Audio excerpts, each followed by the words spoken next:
Very exciting today. We have our rotating interview, Whit Prouty of the team, doing the interview today, and he's going to be interviewing Laura Gilman, who is MBA certified financial planner. We were just talking about all the designations she has. This is a great time, really, with all the craziness going on. The stock market down, now it's up. What's going on? So, Whit, take it away. And Laura, thank you so much for being with us. Thanks. Yeah, well, first I am going to say welcome, Laura. We're very excited to have you here on Ask an Expert. Laura is also the co-founder of KCS Wealth Advisory, and she's going to talk to us today about taking your financial temperature during a pandemic. But first, you want to tell us a little bit more about yourself, and then we'll start to get into maybe some questions. Sure, definitely. Thanks so much for having me. I so appreciate this opportunity. This is great. And Whit, I've known you so many years that I just have to give you an amazing shout out because you helped me buy my first house. So I so appreciate you having me here. Yeah, basically, as you said, I'm the managing director at KCS Wealth Advisory. And my background actually is this recovering CPA. I always say recovering. So I always have a little foot in the door. Basically, I'm a certified financial planner, and I help individuals, couples, small business owners, helping them achieve financial success through life goals with intensive financial planning and investment management. So basically, I coach clients on how to build and retain wealth throughout their lives. So that's what I do day in and day out. That's a good thing. we all need to have a healthy financial persona. Anyway, we like them to. Yes, exactly. We want to be able to take care of ourselves, and so that's quite important. During this time, we're going to jump to what's going on. And so a lot of people are worried right now about their finances. Not only their cash flow, but also their portfolios. What are some of the things that they can do now to get through these rocky markets? Yeah, definitely. And it's interesting because everybody's in sort of a different position right now, depending on what stage of life they're in. So some people are having a lot of difficulty in terms of they've either had lost income or their jobs are sort of at risk right now. Other people are retired and they're just sort of worried about the markets and how their cash flow is going to be going forward.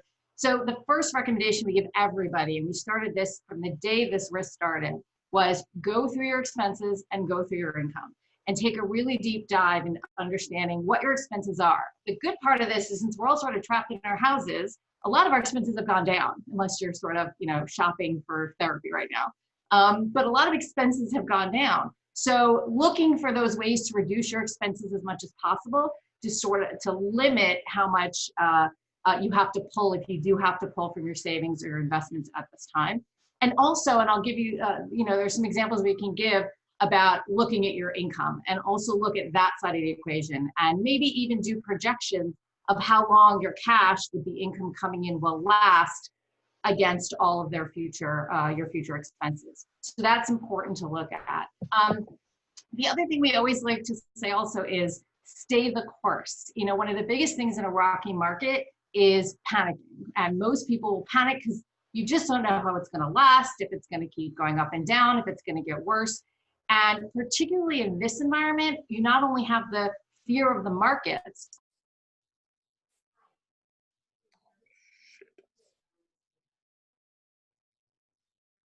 I think she froze again.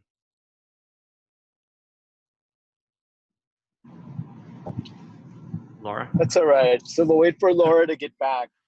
Yeah.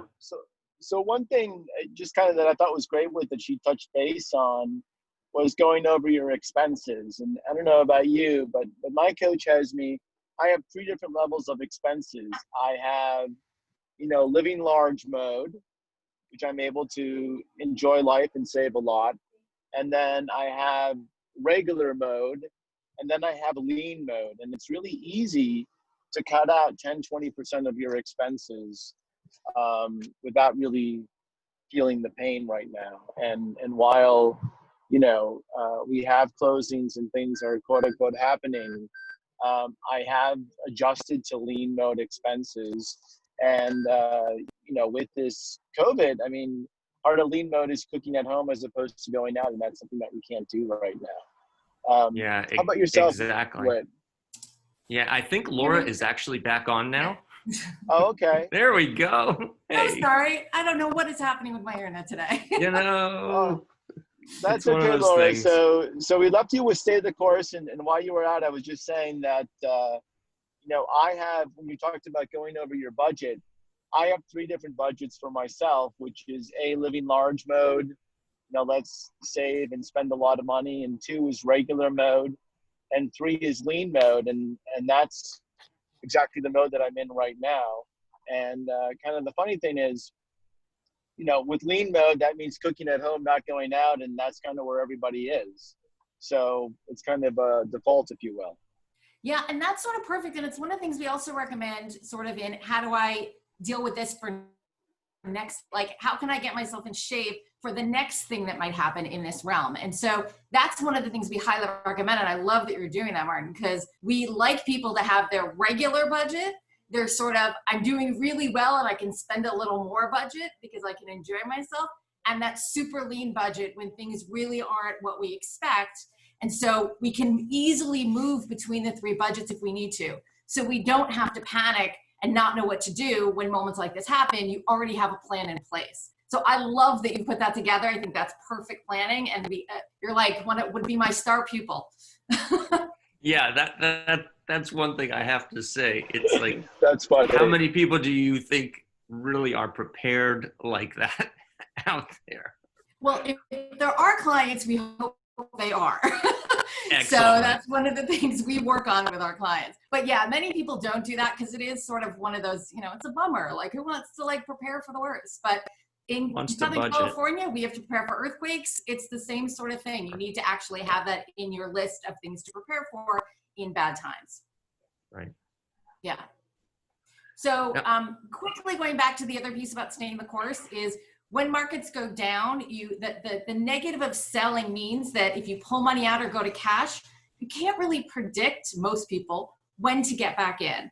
And one of the most interesting stats, there's all these studies have been done around this, but one of the most interesting I find is JP Morgan did some research and they showed if we look past the past 20 years, from 2000 to 2019, if you were fully invested in the S&P 500, you would have made about 6% per year.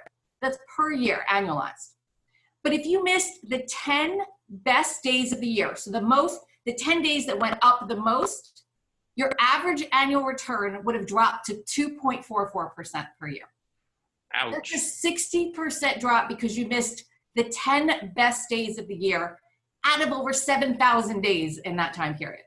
That's tremendous. And the crazy part is those 6 of those 10 best days occurred within 2 weeks of the 10 worst days in market. And we kind of see this with the pandemic. The market has been extreme high, extreme low, day to day. I mean, it's only been 2 or 3 months and the market's been crazy. So if you miss those really good days, the negative of going to cash or panicking means you'll miss those upsides.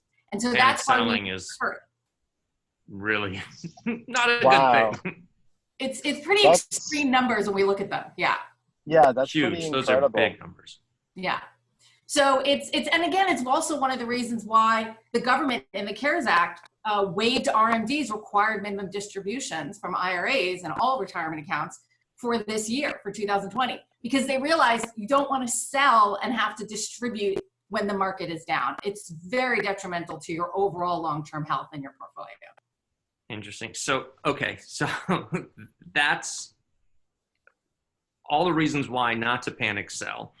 But what if someone still needs cash flow and they might need to sell in order to maintain that cash flow? Absolutely. What do they do? Absolutely. So there's definitely things you can do.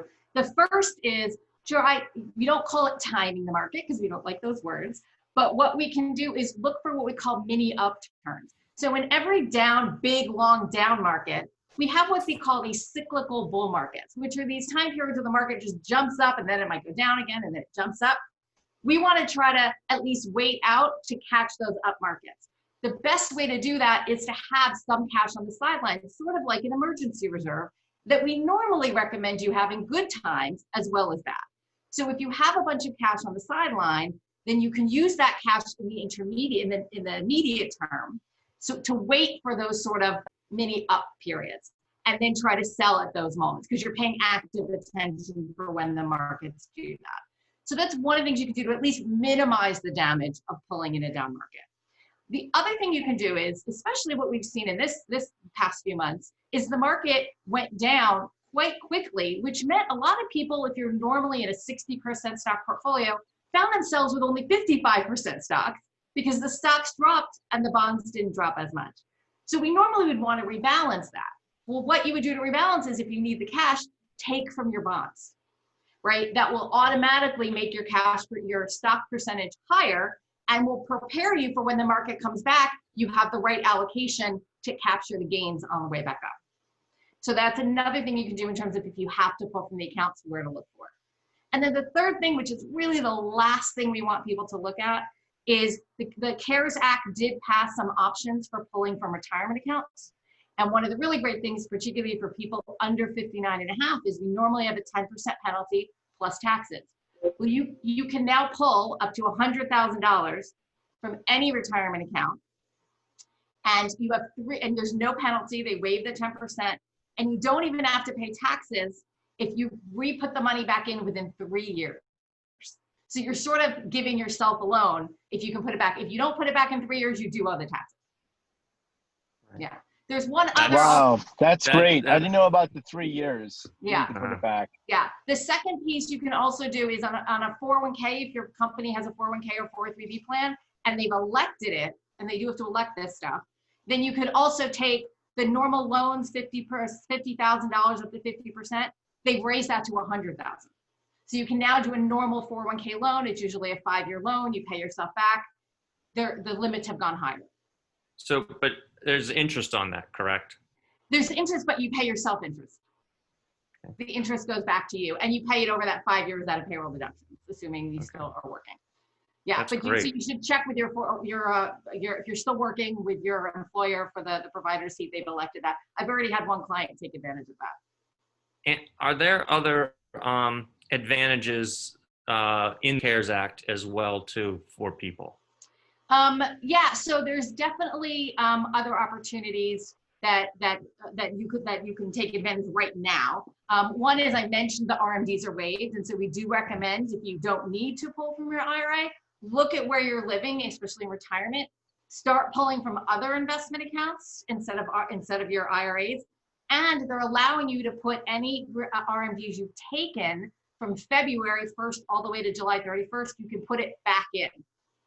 So as long as you put the money back in by July 31st, it's like it never happened. So what that means is you're in a lower tax bracket for this year, which means there's some opportunities there. You can consider doing Roth IRA conversions, which is a nice opportunity. So instead of actually pulling the money and using it, you can convert it into a Roth.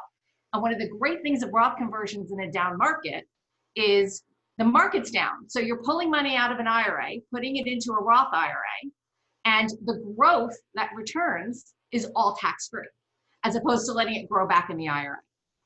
So it really is a great opportunity to get money out of something that's taxable in retirement and put it into something that's tax-free in retirement, which Roth IRAs are tax-free in retirement once you pull the money out. Gotcha. So that's a nice opportunity. We also recommend on the investment side considering tax loss harvesting, which means selling some of your losses, reinvest the money into something else because you still want to be invested. So if you sell one stock and buy another, you're still invested, so you'll come back up with the market, but you get to recognize that loss. So then when the market comes back up and you make a sale and now you have a gain, the loss and the gain offset each other. And so you don't pay taxes. So it's another nice tax advantage you can do in down markets. So it's sort of a little bit of upside we have in all of this craziness. Any way that we can keep that hard-earned money for ourselves is better. That's right. Do those hand gestures again, Whit. Harder money. Exactly. What about are there any other like special tax benefits available as well? Yeah, there's a couple of things that have come out. One is they changed, if anyone's being very charitable during this period, if they're able to, they changed the AGI limits to 100% deduction. It used to be 60. So you can now donate more and get more off your taxes. So there's going to be a lot of tax things you can do this year to get some benefits. They also increase the limits on corporations giving donations as well. And there's also some gifting options that you can do if you're interested in gifting. Because we're at low rates, there's also low family loan rates that you can use. They're called AFR rates. Those rates have come down quite a bit. So there's some interesting estate planning things you can do right now if you're interested in gifting or giving family loans to people in this environment. There are some things you can do. I'm not going to get into the specifics of them here, but there are some benefits you can look into. No, I mean, that all sounds great, because I'm sure that in a time like this, nonprofits are hurting.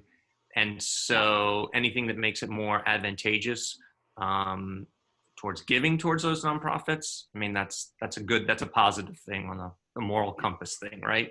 Absolutely. And then, sorry, go ahead. Go ahead. I was just going to say the thing you have to be careful is that the benefits are only for cash contributions or food donations. They're not like all these other complicated things. Donating a car doesn't count. Yeah. Sure. Absolutely. Okay. What about helping with people's cash flow?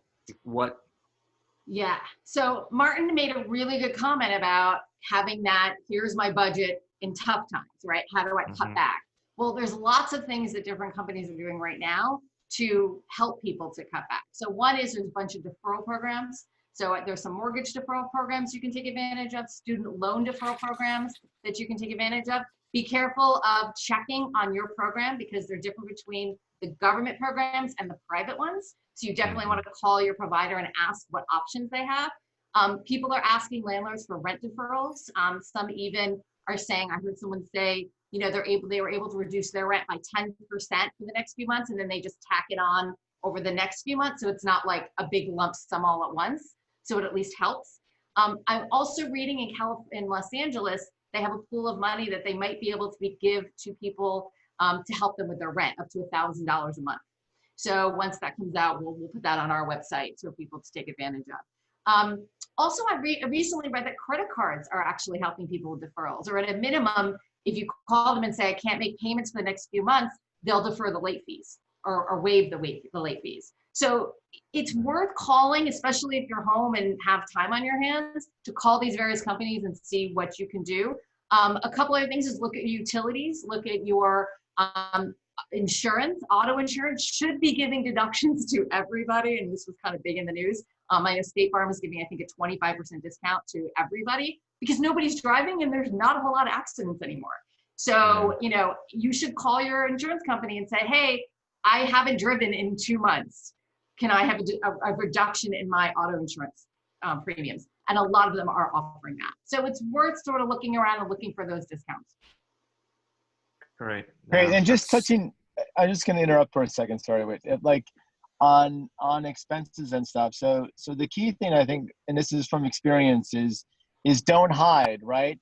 If you're going to be behind on stuff, pick up the phone and call people. And I noticed I didn't say text or email. Really talking to people. Would you agree with that, Laura?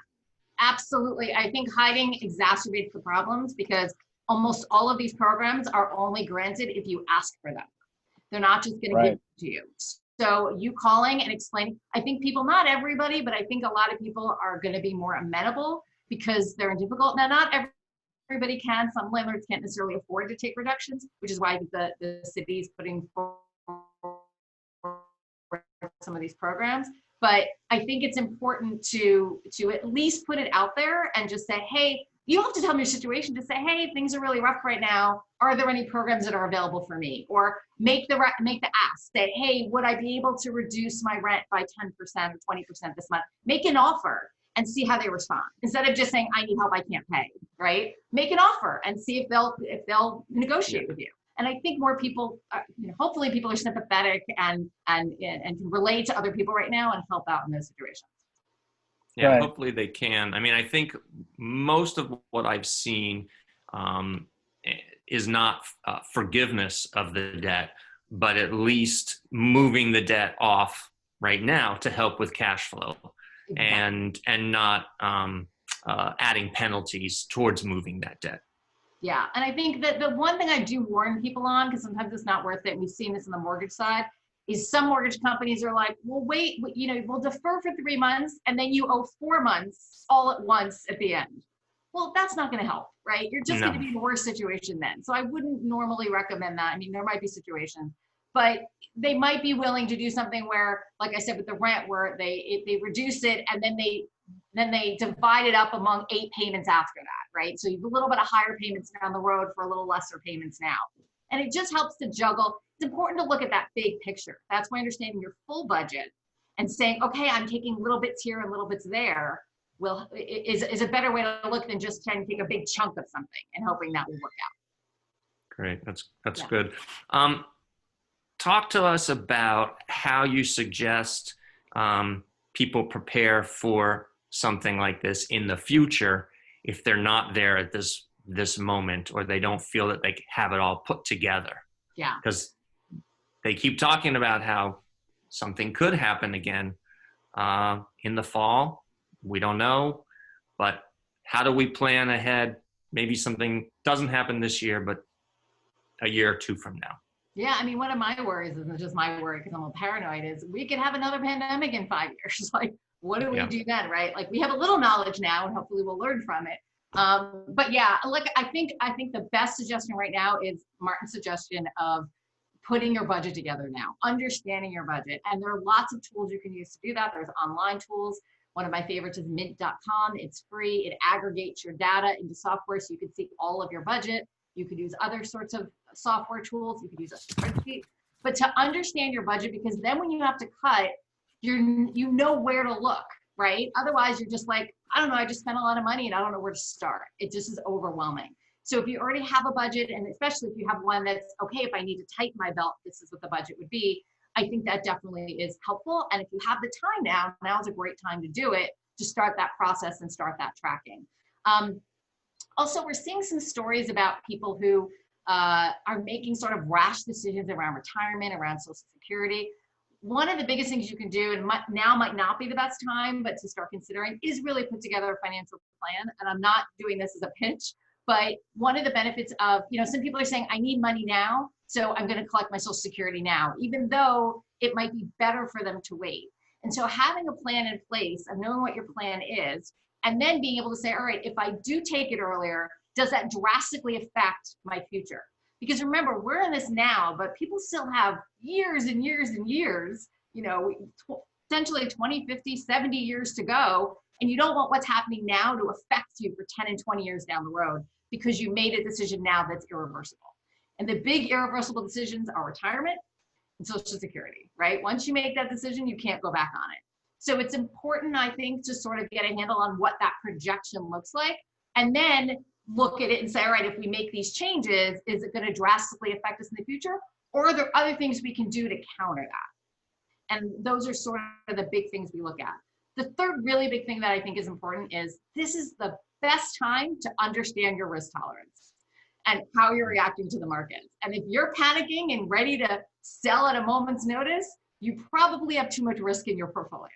So you should don't look at the stock ticker every single moment of the day. That's great, Laura. That's a really great piece. I've never heard that before, but this is a good time to see what your risk tolerance is. And if you're freaking out, time to reshuffle the deck, right? Exactly, because a lot of people measure their risk tolerance in good times, where they're like, oh, I love the upside, so this is fabulous. Your risk tolerance is measured by the downside, right? How you handle when markets go down. And this has been one of the it's been short, but it's been one of the toughest markets because it's been the fastest drop in history.